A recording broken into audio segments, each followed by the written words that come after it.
Barrister گوہر صاحب کی بانی P T I Imran Khan صاحب سے ملاقات ہوئی، اور باہر نکلتے ہی انہوں نے اعلان کر دیا کہ جی انہوں نے ہمارے مطالبات ابھی مانے نہیں ہیں، تو اس لیے ہم مذاکرات سے بائیکاٹ کرتے ہیں، ابھی کوئی مذاکرات نہیں ہوں۔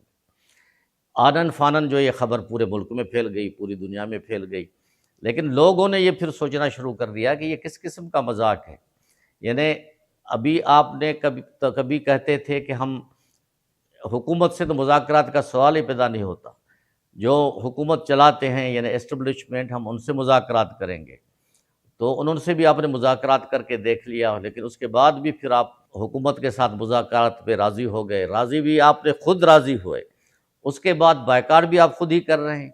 یہ کس قسم کی سیاست ہے، کس قسم کا مذاق ہے؟ اور اس کے بعد پھر اچانک کیا ہوا کہ رات کو پھر ان کا بیان آ گیا بیرسٹر گوہر کا